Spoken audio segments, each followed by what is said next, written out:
Listeners, readers, welcome to the Foxed Page, where we dive deep into the very best books. You'll come away with a richer understanding of the text at hand, all while learning to read everything a little better. I'm Kimberly Ford, one-time adjunct professor at Berkeley, best-selling author, and PhD in comparative literature. Some of you who've been listening recently know that I've been interested in sex writing and in these age gap relationships. That is the reason that I first went to Kate Chopin's The Awakening. It's also the reason why I went to Leo Tolstoy's Anna Karenina. And in the case of both of these novels, in the case of Anna Karenina and The Awakening, I realized that they went way beyond my current interest in looking at desire. The Awakening, I think most people have some inkling of it. This is a novel that was totally revolutionary and really became, not until the 1970s, but finally in the 1970s, became part of the literary canon and really a very important touchstone in terms of feminist literature. For some reason, I always seem to confuse it with Charlotte Perkins Gilman and The Yellow Wallpaper. And actually, I think there's very good reason for that. The Yellow Wallpaper was published in 1892, and The Awakening was published in 1899. Both of them have to do with women who are pushing against this idea of domesticity and of maternity and of the role of women and the ways that this patriarchal American society was really putting constraints on women in ways that were really chafing. This is a book that I have read before, but as with every book that I reread, I had a very different experience this time. And honestly, this time I was so struck by the groundbreaking nature of this book because it was published so long ago. 1899 is so long ago. That predates Virginia Woolf, it predates James Joyce, predates Faulkner, all of these people who we actually think of as writing like a long time ago. She is writing ahead of all of them, as is Charlotte Perkins Gilman, actually. Which, I mean, maybe that is a sign that I need to go and look at The Yellow Wallpaper. But for today, we're sticking with The Awakening. For those of you who like an agenda, this is what we are doing today. We're going to give a very brief bio of Kate Chopin. Then we're going to talk about where The Awakening fits in terms of literary movements.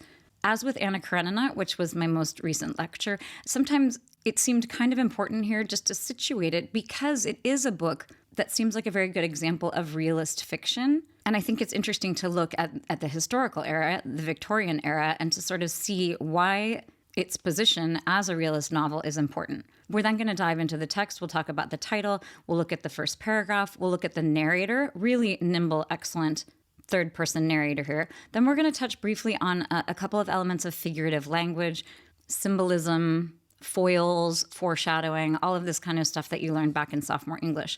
We're then going to talk about maternity in the novel, the depiction of maternity, then the depiction of women's desire, and then we're going to look at the close of the novel. I will say right now that my experience of the end of the novel was radically different. This novel, and frankly, we are going to have spoilers. It's impossible, I think, to talk about this novel without looking at the end of it.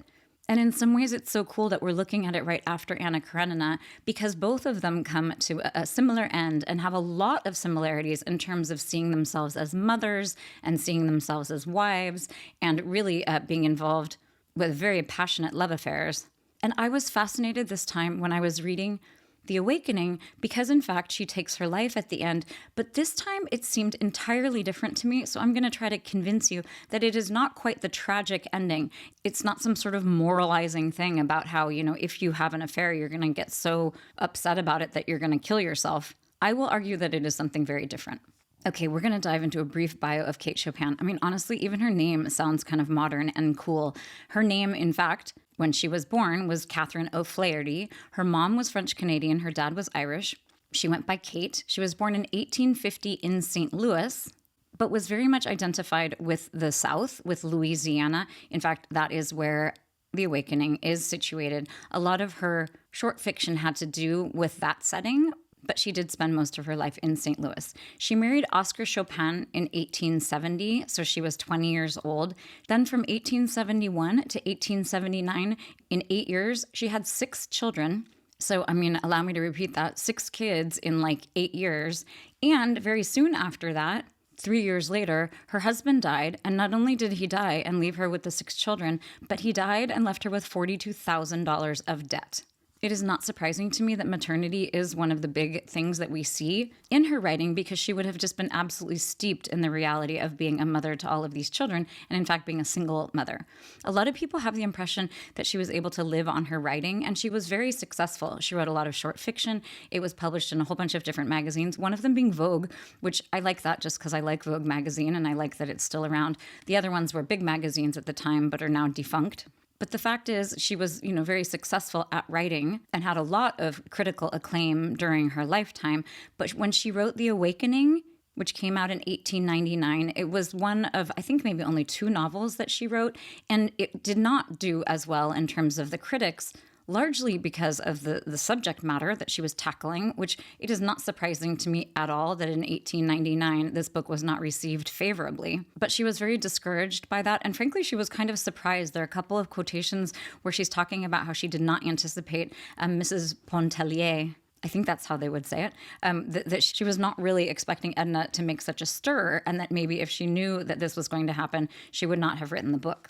But in terms of the writing, she was very successful in many ways, but it didn't make her the kind of money that she needed to live on. The way that she made the money in order to support herself and her 6 children was investments that came through her mother's estate. So I like this because I like the idea of Kate Chopin as being a very shrewd business person.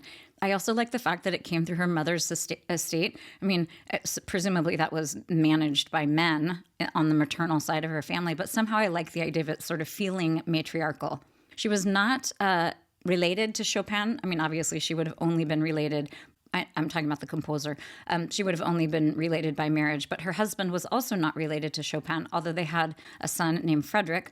So I think they were big fans of Chopin. And there is very important Chopin that is woven throughout The Awakening, although we do not have the scope today to talk about music in the novel, despite its importance. She died in 1905, so she was only 55 years old. And her work sort of fell out of favor, in part because this wasn't that long after The Awakening, which had, mixed critical appeal. But then in the 1970s, her work was rediscovered with this kind of, I don't know if that's first wave or second wave feminism. I get confused about the waves of feminism.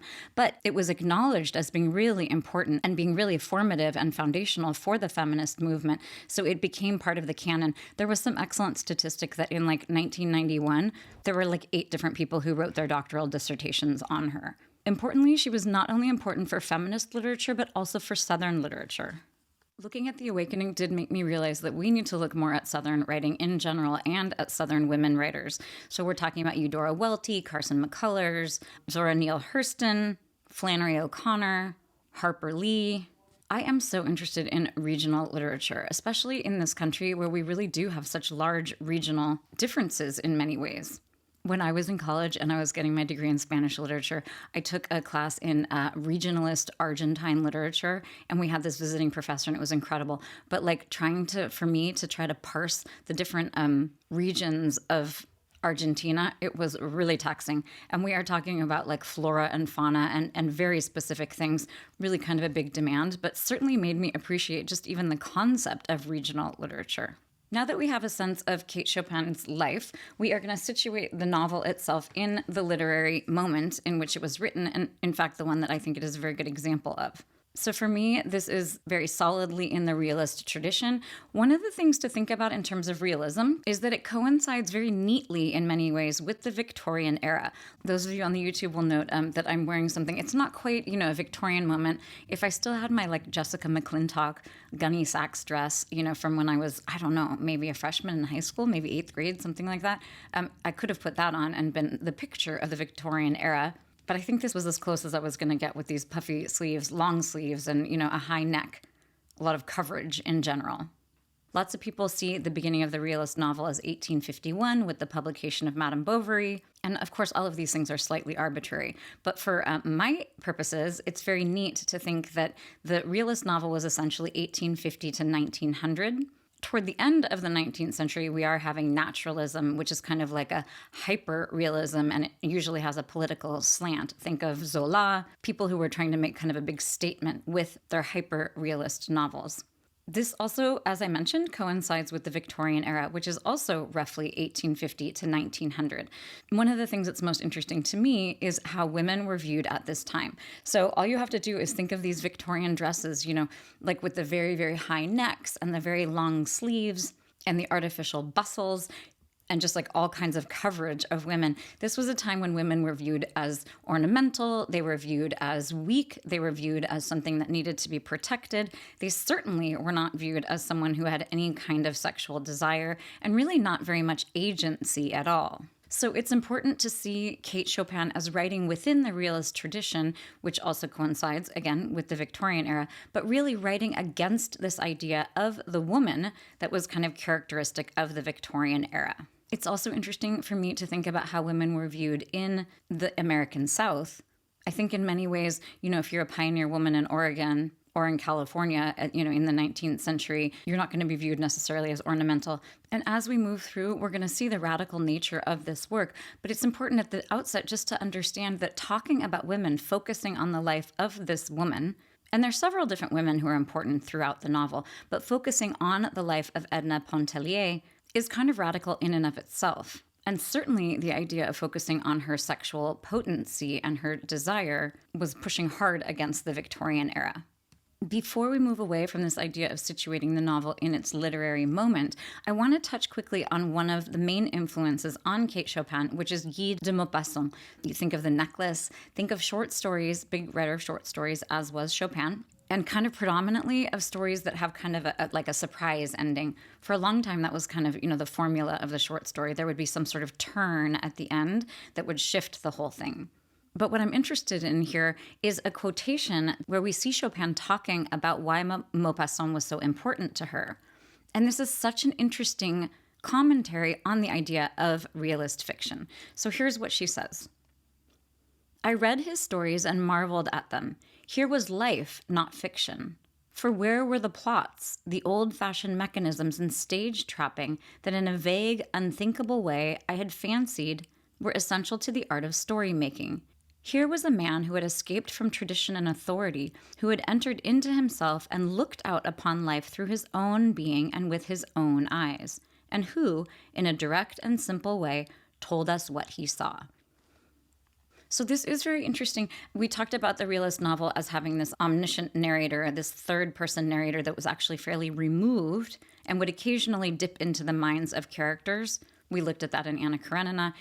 Kate Chopin is very deft there in noting that someone like Maupassant, and she herself, is doing more of getting into the brains, the thoughts and worries of the characters. So in some way, this is late realism. You can see it as moving toward the modernist tradition where you have much more emphasis put upon people's thoughts, people's worries, the ultimate manifestation of that being, stream of consciousness, where you have, not only the thoughts, but the thoughts sort of directly verbatim in all of their incoherence. But it's very interesting to note the way that Chopin is really picking out and underscoring this idea of expressing the thoughts of the different characters instead of just looking at them from the outside. So this idea about interiority is actually a very good segue into the title of the work. I love the title. The Awakening in many ways is so apt. I also love the fact, those of you who've been longtime listeners know that whenever I see the title repeated in a work, I get very excited about the whole thing. I'm reading No Country for Old Men right now by Cormac McCarthy, and the word country comes up again and again and again. That has been fascinating. But back to the title. So the title here, in some ways, it's kind of too on the nose, but in many ways, I think it is really very bold and a very good signaling of what she is trying to do. It really does focus our attention on this idea of transformation, on this idea of really recognizing, that women are sort of asleep, that women are kind of in this position where we aren't really cognizant of what's happening, and there is this awakening. There's also, of course, the awakening of sexual desire, which we are going to look at. I like the cover art on mine. It's fine. It feels kind of modern. Those of you on the podcast, it's just a plain red cover, and it has the awakening in these kind of letters that are sort of scattered, and then two hands kind of reaching upward. It also, though, looks perhaps like we are getting a little sense of her drowning, which is not so awesome. But in general, I like the modern feel of this because, in fact, it is a book that feels, in some ways, it feels kind of dated, as it should, because it's, 125 years old. but in many ways it also feels like it deserves a very modern-looking cover. So we're going to go ahead and look at the few places when the word awakening or the concept of awakening is really very clear in the novel. And as you might hope and expect, these are excellent ways to look at what it is the book is actually doing in terms of the message it's trying to convey.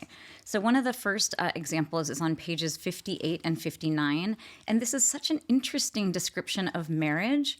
And this is relatively early in the novel. Let's see, the novel is 215 pages long. So we're about an eighth in. Is that right? God, no, a quarter. We're a quarter in, and we're getting this idea of awakening. So this is our Edna, who is talking about her husband. She heard him moving about the room, every sound indicating impatience and irritation. Another time, she would have gone in at his request. She would, through habit, have yielded to his desire. Not with any sense of submission or obedience to his compelling wishes, but unthinkingly, as we walk, move, sit, stand, go through the daily treadmill of life which has been portioned out to us. So this is also a very good example of the narrative stance here. This isn't Edna saying, I did this, I did that. We're not in the first person, but we do have this sense of what is happening for her. We also do have this sense of, in the past she would have done one thing, but there is a distinct awakening that is happening. And we already know at this point that the reason she is having this awakening is because of her passionate love for young Robert. Just to touch briefly on the age gap relationship thing, I think she's like 27 and Robert's like 22 or something, which doesn't seem that significant, but also is kind of significant. So then a little further down, we have this. This is when she is out on a hammock at the place where they are summering. She says to her husband, "Léonce, go to bed," she said. "I mean to stay out here. I don't wish to go in, and I don't intend to. Don't speak to me like that again. I shall not answer you." I mean, wow, bold. Like, she is not only awakening, but she is expressing this awakening very clearly to her husband. Then right across the page, he has a glass of wine that he offers to her. She did not wish any. He drew up the rocker, hoisted his slippered feet on the rail, and proceeded to smoke a cigar. He smoked 2 cigars. Then he went inside and drank another glass of wine. Mrs. Pontellier again declined to accept a glass when it was offered to her. Edna began to feel like one who awakens gradually out of a dream, a delicious, grotesque, impossible dream, to feel again the realities pressing into her soul. So this is so interesting. I mean, we have this very phallic thing where he's smoking his cigars being, a very well-trod phallic symbol. But we have this idea of him very subtly trying to dominate her. And interestingly, when she is awakening from the dream, she's awakening in this way from her passionate love affair. The passionate love affair is the dream, and she is awakening to her reality, which is, of course, the whole point, that she is awakening to the fact that her daily life is pressing into her soul. Okay, the next time we see this concept of awakening is this very interesting passage that is, 70 pages-ish into the novel.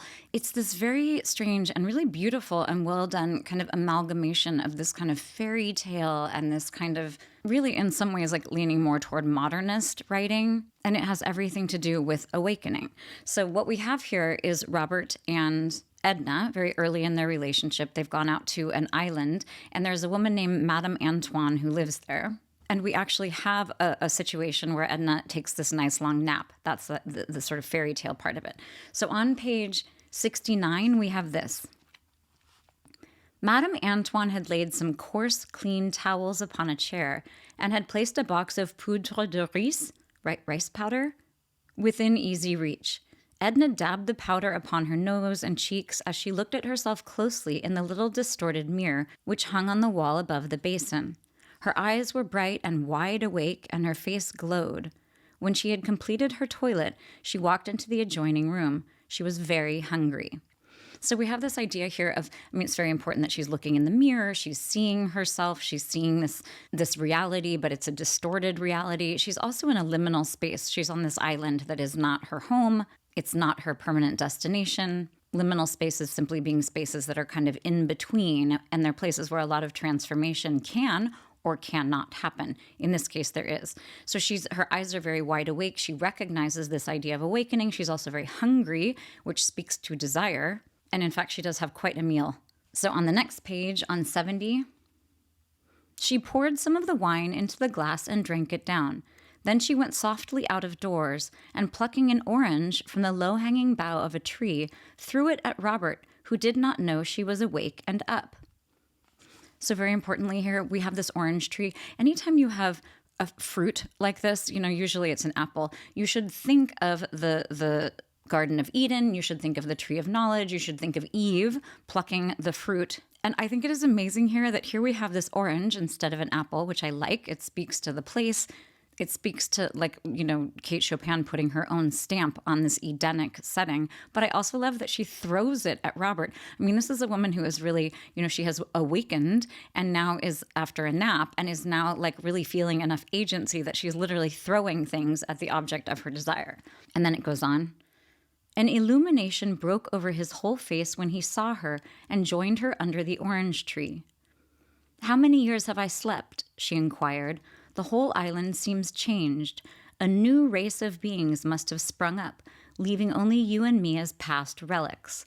How many years ago did Madame Antoine and Tony die? And when did our people from Grand Isle disappear from the earth?"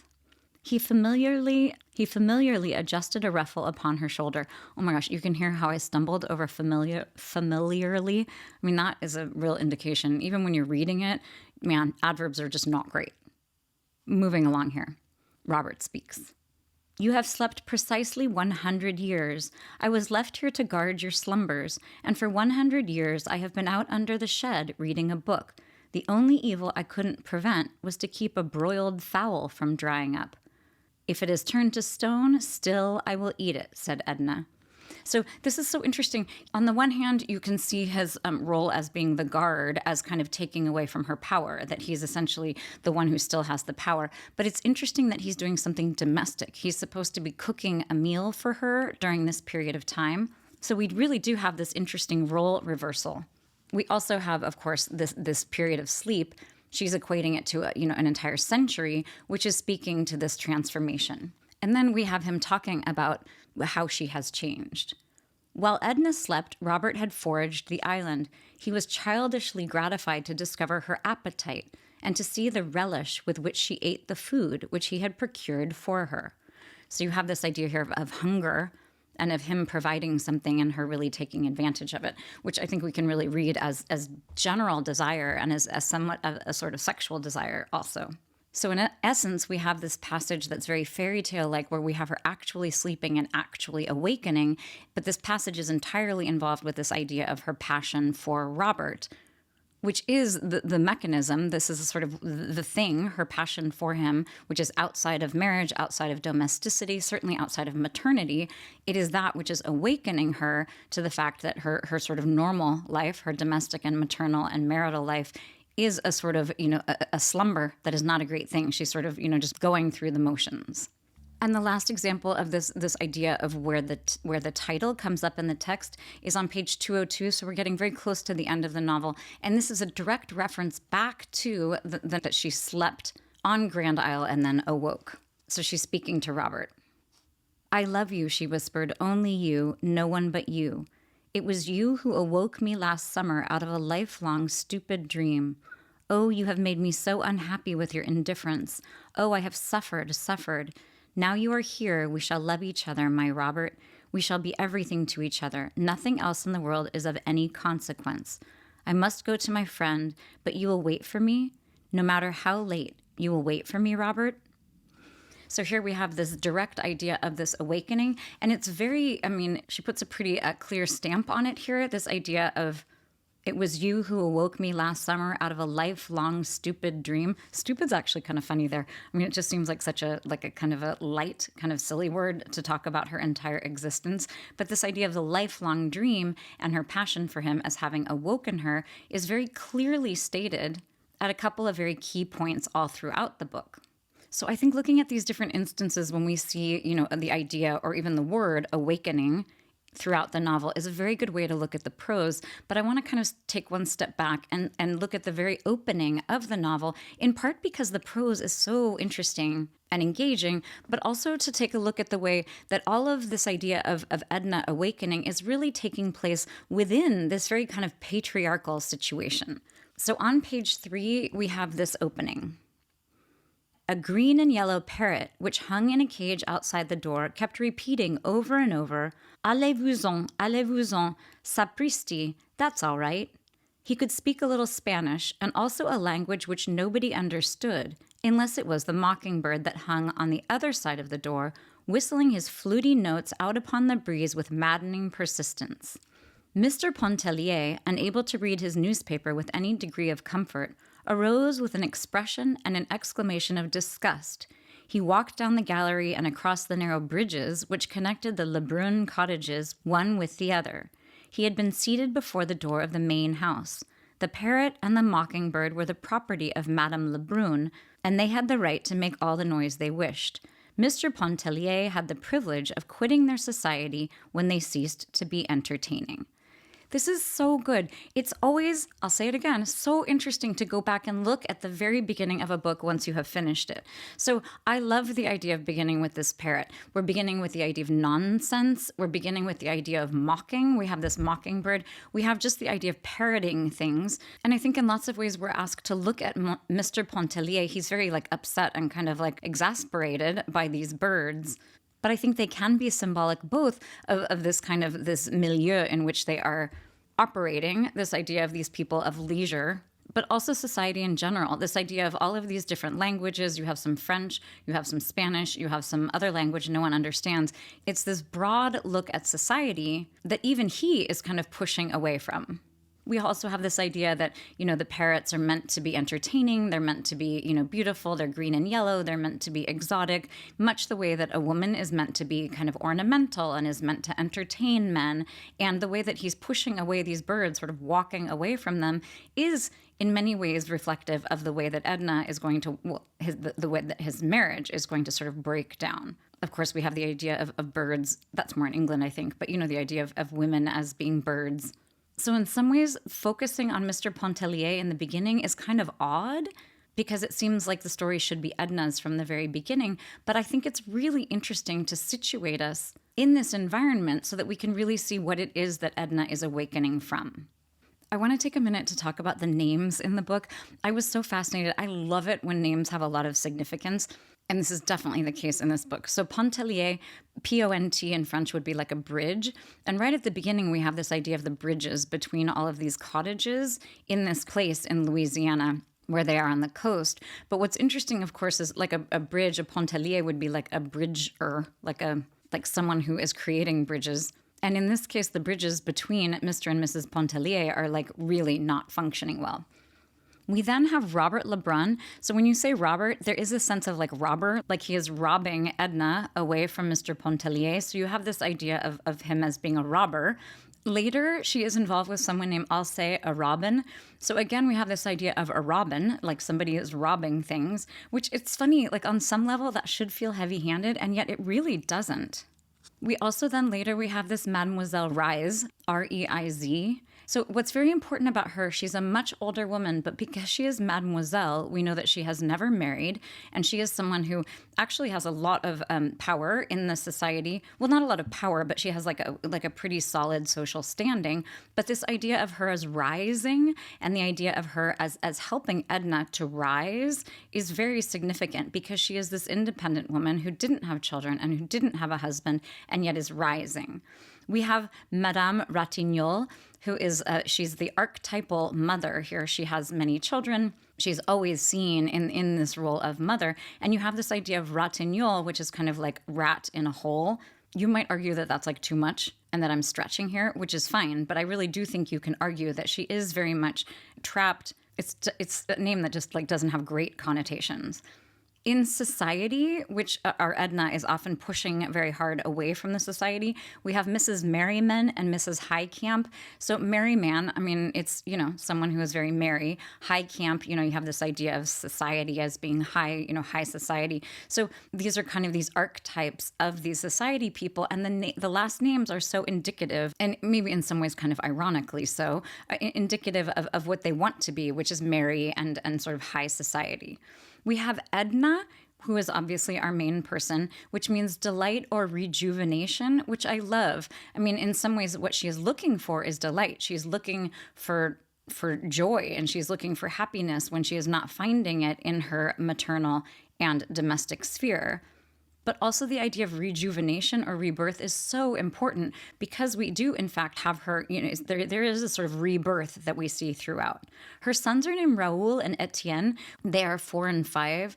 We see them not very often throughout the novel, which I think is very appropriate. And interestingly, we're going to talk about this in a second, we see them a lot of times in relationship to their father or in relationship to Robert, their mother's, idealized lover figure.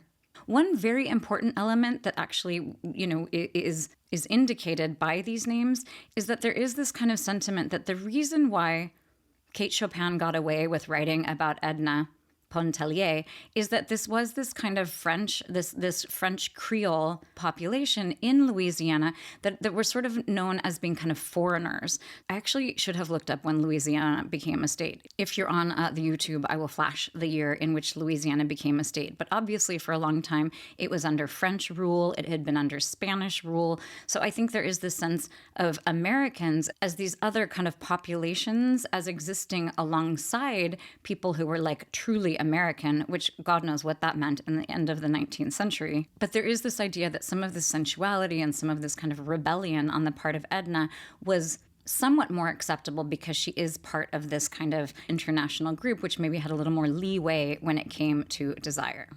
So we're going to move on now and talk about figurative language. We're not going to look at too many examples. I'm just going to sort of tick off a list of all of the different ways that I think Chopin is actually wielding figurative language to very good effect. So we have a lot of symbolism. For many reasons, the ocean, the sea, is kind of associated with women, partially because of the ocean and the moon and our lunar calendars and women's fertility. Interestingly, in French, of course, you have la mer, it means both the mother, but also the ocean. So this idea of her not being able to swim in the beginning and the idea of her learning to swim and the idea of kind of becoming one with the ocean it's an important way that this idea of like coming into her own femininity might be viewed. Also, the ocean functions here as a kind of foreshadowing. This idea of her not being able to know how to swim and the process of learning to swim speaks to her vulnerability and also speaks to kind of the agency at the end that she has when she decides to take her own life by wading out into the ocean. We also have a couple of different points where music ends up feeling like a kind of a foreshadowing device. I want to look at one example of metaphor. There is quite a bit of figurative language throughout, and it's pretty good. You guys know that I'm very picky when it comes to metaphor and simile. I'm like, we don't need these elaborate comparisons if they are not good. But in this case, I actually really liked it, in part because it does also involve the ocean. So on page 63, we have this. Sailing across the bay to the Chanière Caminada, Edna felt as if she were being borne away from some anchorage which had held her fast, whose chains had been loosening, had snapped the night before when the mystic spirit was abroad, leaving her free to drift whithersoever she chose to set her sails. So, it's a little bit of an elaborate metaphor, but I actually really like it. Not only do we have the idea of the chains that were holding her, but we have the idea of her moving away on the sea, which is this kind of feminine entity, but then also this idea of her having control over where she is going. She is with Robert at this point, but he's like chattering away, and she's really kind of coming into her own in a way that has to do with him and her passion for him, but also has everything to do with her own agency. The last kind of figurative language we're going to talk about is the one that I was most impressed by, and it was the one that was most obvious to me, which is the idea of foils. So if you recall your sophomore English, a foil is like someone who is in relative opposition to someone else. They're someone who have, a bunch of things in common, but then they have some striking differences that underscore the qualities in the two different people. So toward the beginning of the novel, while they're all at the resort, at the Lebrun resort, all summering together, there is a pair of young lovers. They are just called the young lovers, but they are they keep kind of popping up again and again, and they're known by this generic kind of term, but they are people who obviously are much happier in their love. They are people who are together. They're people who are kind of meant to be together. It's appropriate that they are together. And they stand in pretty stark contrast to the way that Mrs. Pontellier, Edna, is wanting to be with Robert, who is a younger man who is single, and she, in fact, is married to someone else. So you have this idea of the young lovers as standing in stark contrast to Robert and Edna.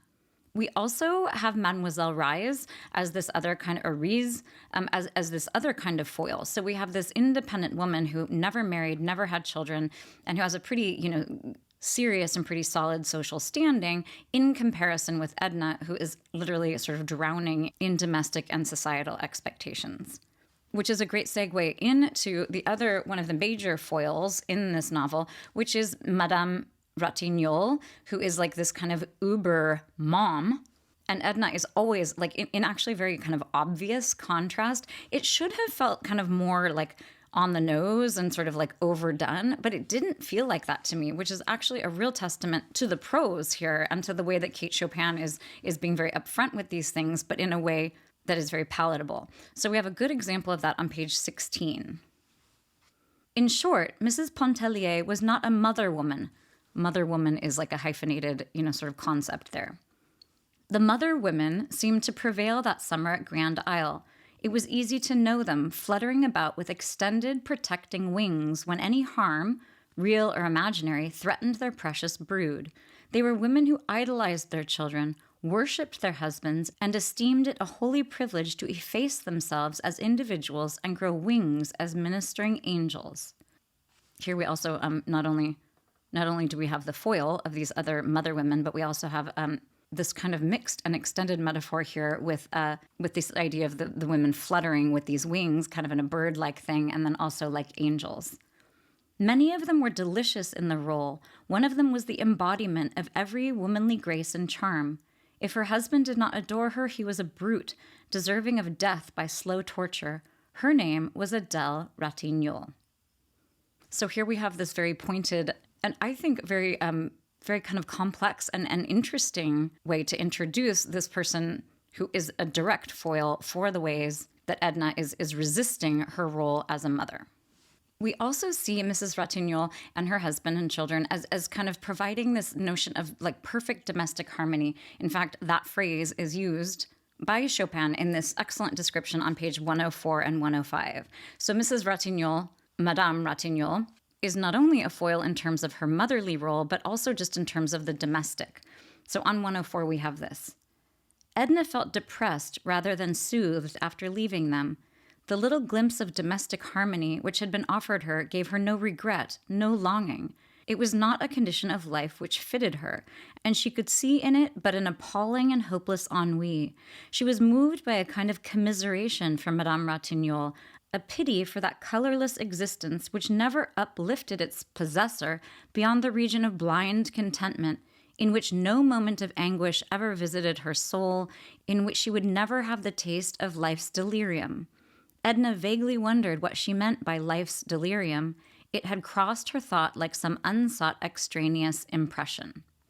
So what's important here is we have this foil, this kind of perfect domestic bliss, but Edna does not want it. So importantly, one of the ways that an author will use a foil is either to show, that someone has regret and they want to be more like their foil. But in this case, we have this kind of archetypally kind of perfect, objectively perfect mother and wife.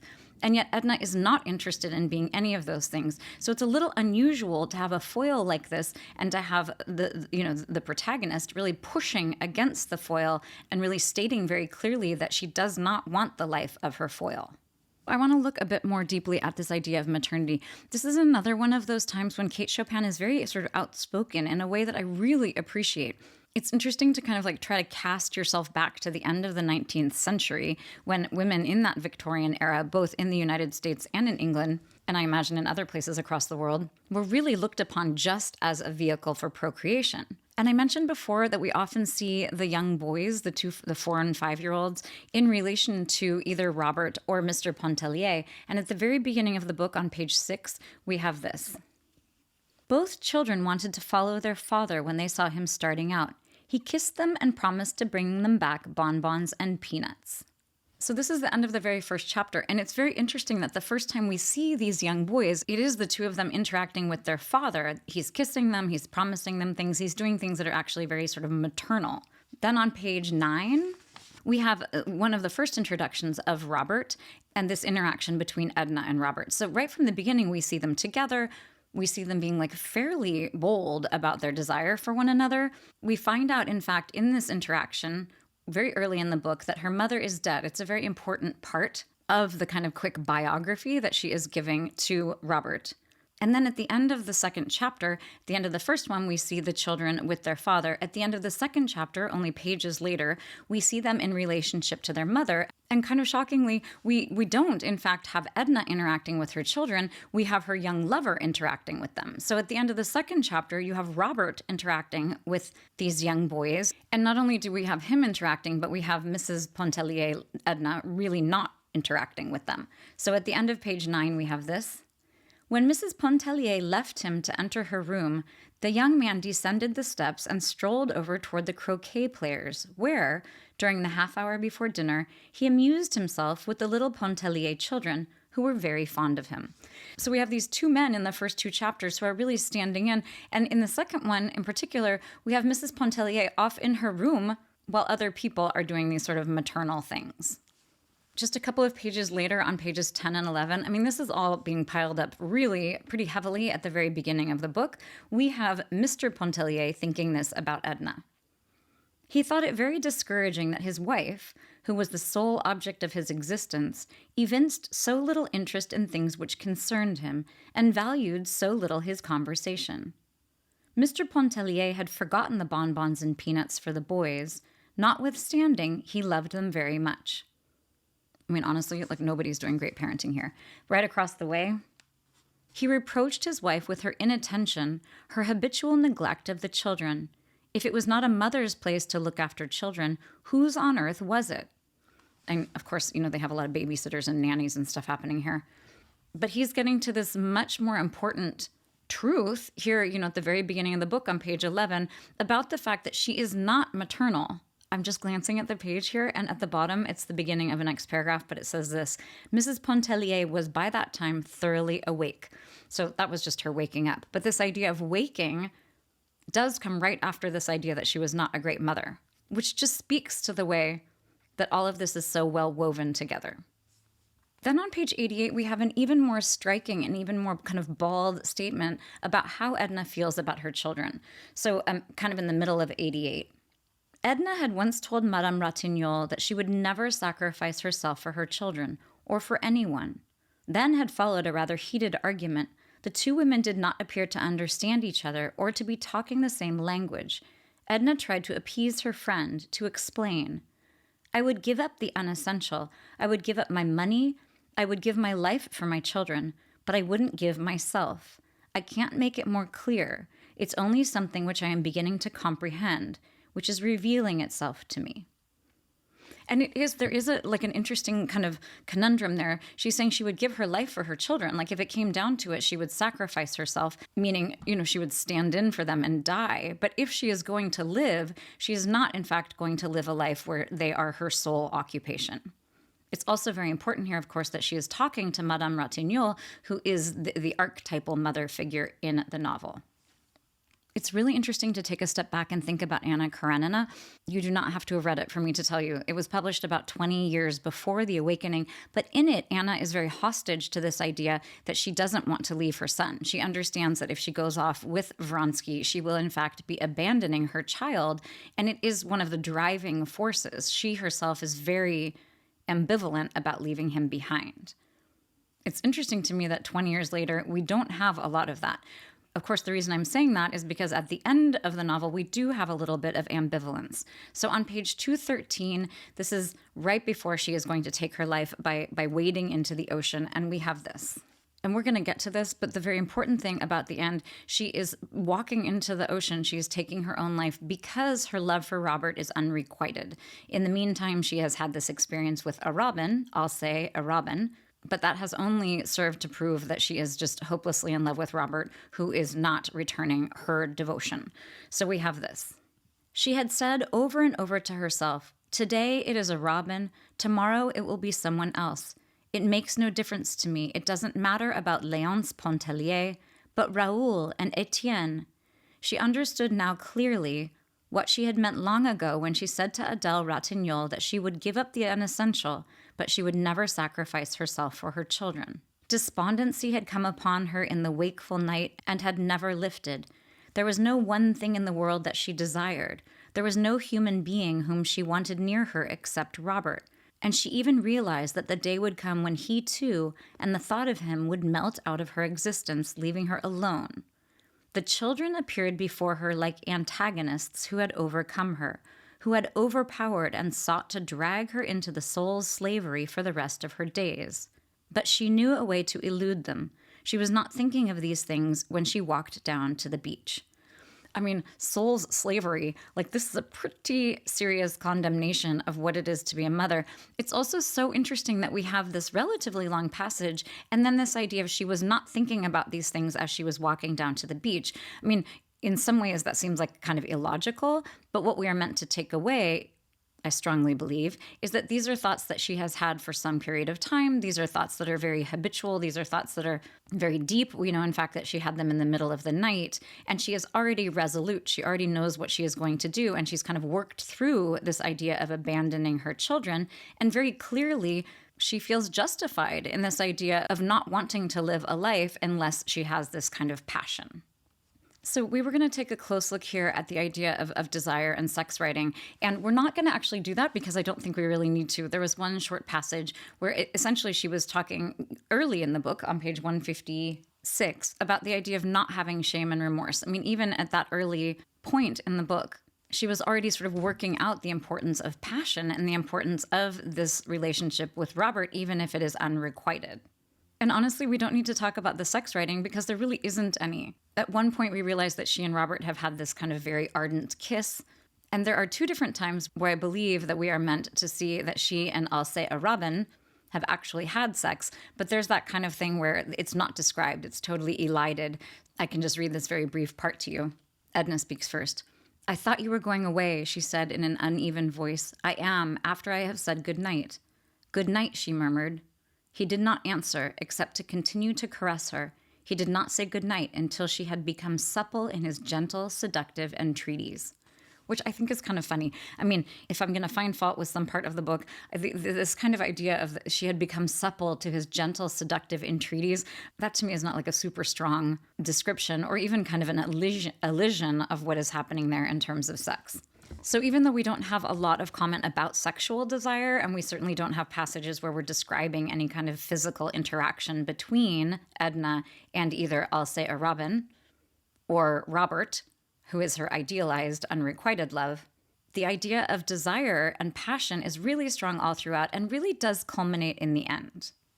So we're going to close by looking at the end of the novel. And I want to look at this in kind of a different way. I think lots of times people think of Anna Karenina and, the way that she takes her life at the end of the novel as the fact that, she's being sort of punished for having this passionate love for Vronsky. And I think that many people think of the awakening in the same sort of way, that if she has to take her life, if she has to end her life, what that means is that her passion and her devotion, even though it is an unrequited love, all of that passion and devotion is like somehow a bad thing and she's kind of punished for it because she has to die. So I would argue something else, which is that what she has at the end, what she is showing by deciding to take her life, is agency. So she is someone who has power, and she is someone who has said again and again, I don't want to live within these strictures of domesticity and marriage and maternity. Importantly, at one point, she moves out of her house. I mean, all of these bold things that she is doing. She has this smaller house that she sets up and has sort of these encounters with society on her own terms. That is not code for like having sex or orgies or something, obviously, given what I just said. But she's recreating this kind of society where there is kind of passion. I mean, sometimes it doesn't work out that well for her, but still she is doing things on her own terms. So my sense of what is happening at the end here is that all the way until the end, and in this very, bold way, she is rejecting this life that is offered to her. She can't have her affair with her young passionate lover because he in fact doesn't want to have an affair with her. And from the passages I read, we know that she also recognizes that that kind of love would be fleeting, but she still is like, I'm not going to sign up for marriage and domesticity and Tuesday visits from all of the ladies in society and maternity. She doesn't want any of that. Her sons, importantly, have been sent away to their grandparents, so they are not even part of the picture. But I think a lot of people read the suicide as some sort of like, she's giving in and she is like despairing and she's understanding that this kind of passion is impossible. But I will say it again, I think what she is doing here is actually having a lot of conviction in her sense of what she wants for herself. Also, the ending of this book is so gorgeous. I really love the prose, and we're going to take a look at it here. We're not going to, parse it, but I'm just going to treat you to it. So this is the very end of the novel. This is 2:14 and 2:15. Edna had found her old bathing suit still hanging, faded, upon its accustomed peg. She put it on, leaving her clothing in the bathhouse.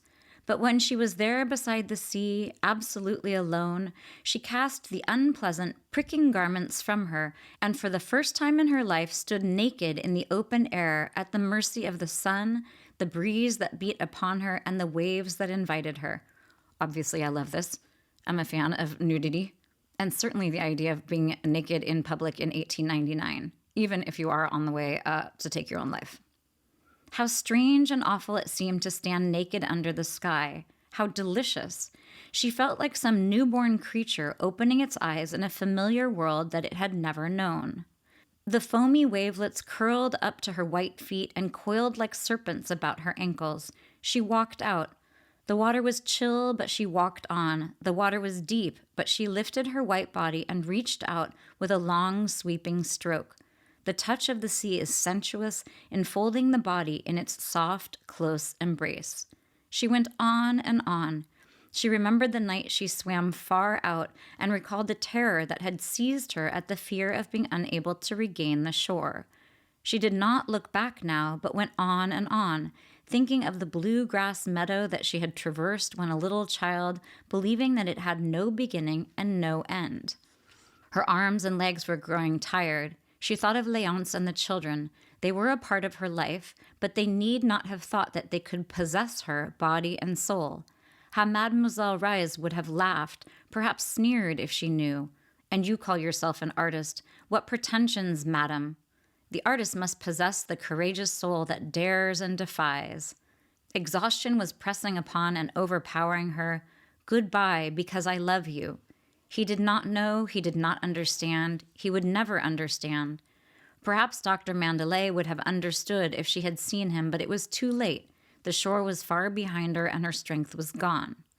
She looked into the distance, and the old terror flamed up for an instant, then sank again. Edna heard her father's voice and her sister Margaret's. She heard the barking of an old dog that was chained to the sycamore tree. The spurs of the cavalry officer clanged as he walked across the porch. There was the hum of bees, and the musky odor of pinks filled the air. So gorgeous, so gorgeous. I'm going to let that stand. I'm just going to leave you with these... Oops, sorry, my books all just fell down. I'm going to leave you with these gorgeous words of Kate Chopin. Not only the gorgeous prose, but also this idea of a really, really bold way to face the strictures of this kind of Victorian era and this American society where what our protagonist wanted was not at all in line with what society wanted for her. I hope that you have found this deep dive into Kate Chopin's The Awakening. I hope you find it a little inspirational. In some ways, I feel like we've come a really, really far distance. In some ways, I feel like we have not. But I do think we have to look at the writing and at the content of a book like this and just marvel that someone 125 years ago had the intelligence and the boldness to create a text that is so incredible. So thank you so much for tuning in. Happy reading.